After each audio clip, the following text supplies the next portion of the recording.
Welcome to This Explainer. Today, we're diving deep into a really fascinating phenomenon. We're looking at how completely diverse global traditions all seem to map the exact same eternal cosmic reality. For centuries, seekers, prophets, and mystics from totally different cultures have spoken of a singular, hidden source of all knowledge. So our goal today is to carefully explore these ancient texts and uncover the unified story they're all trying to tell us. Okay, let's dive into this. Our roadmap for today is pretty straightforward. First, we'll explore the universal cosmic archive. Then, we'll navigate the intermediate realm, discuss the role of divine guides, look at the mystery of the fish, take a descent into the deep, and finally, bring it all together with one truth, many voices. Part 1. The Universal Cosmic Archive. This is our first stop, the primordial source where all knowledge, destinies, and divine revelations are actually drawn from.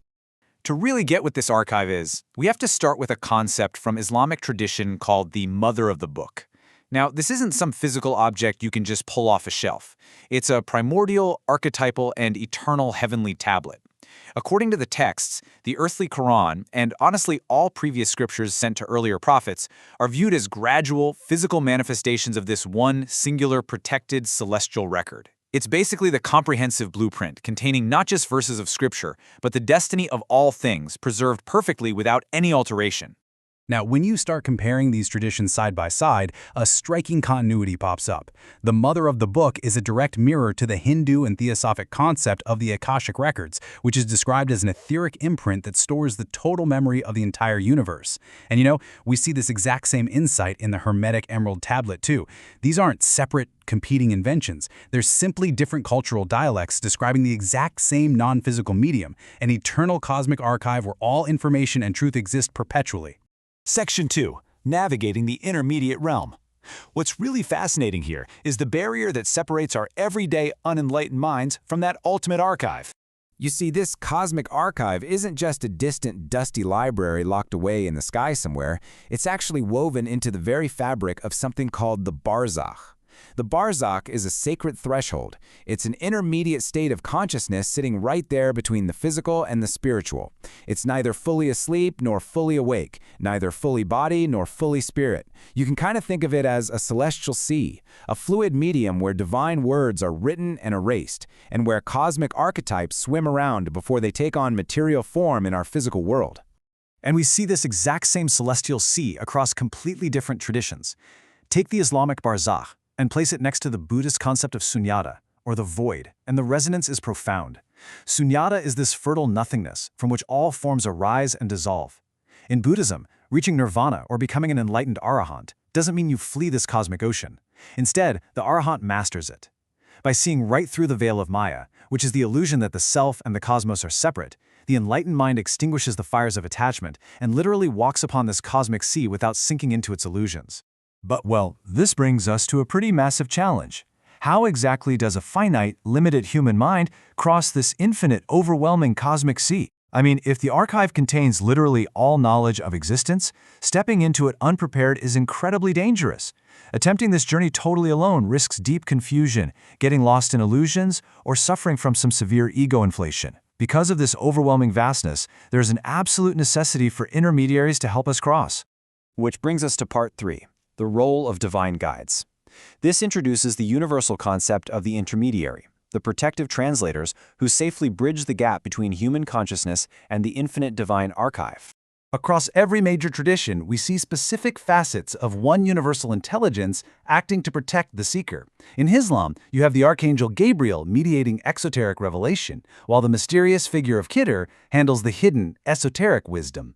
Over in Hermetism, it's the holy guardian angel who safely leads the initiate through the perilous abyss. And in esoteric Buddhism, a rishi or a wisdom guru illuminates the path to nirvana. These aren't just different myths, they represent the exact same functional role. They are filters and translators that ensure the human mind isn't just completely shattered by the infinite.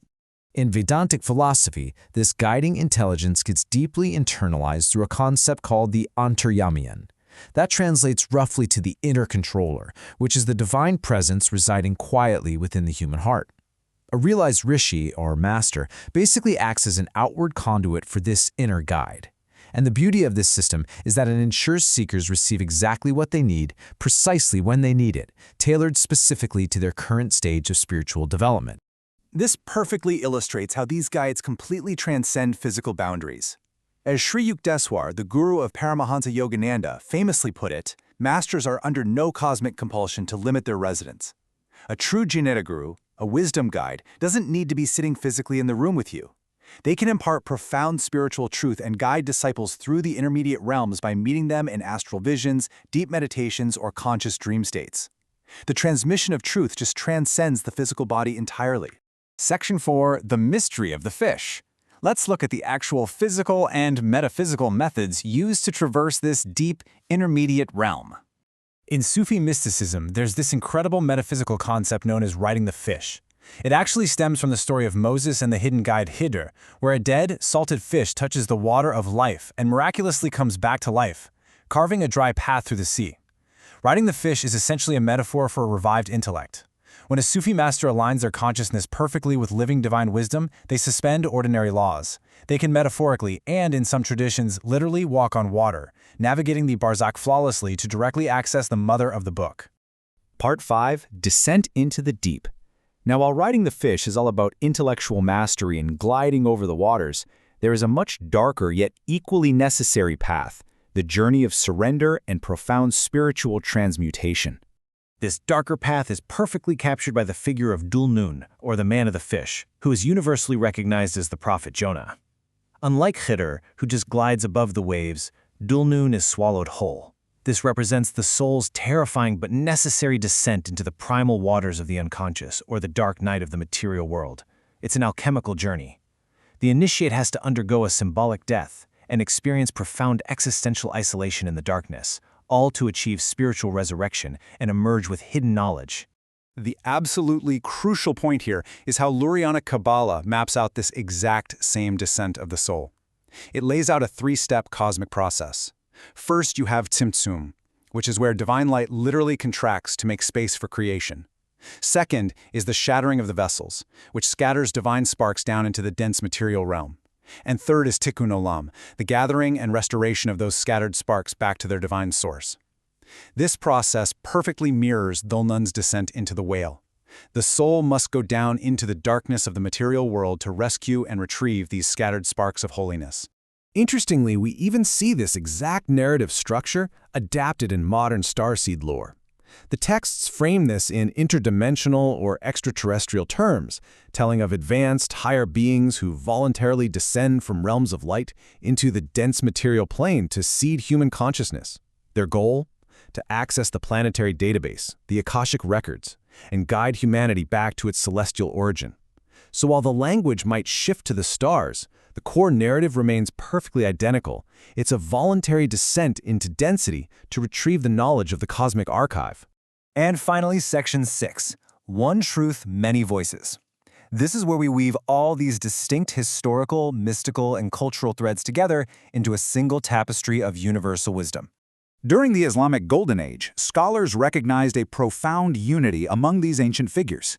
They explicitly identified the Greek Hermes Trismegistus with the Islamic prophet Idris and the Hebrew prophet Enoch, creating this unified lineage of guides.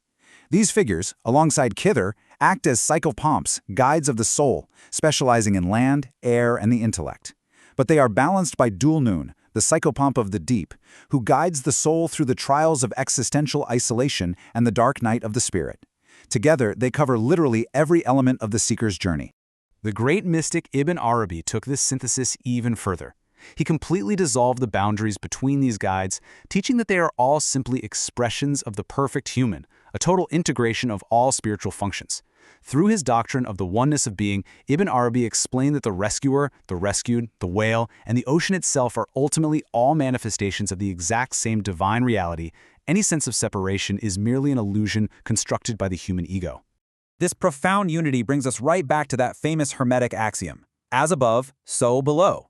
This principle is the direct philosophical reflection of that Quranic mother of the book we started with. It's the timeless recognition that our physical, material world is really nothing more than a reflection, a copy of a divine, intellectual, and eternal source.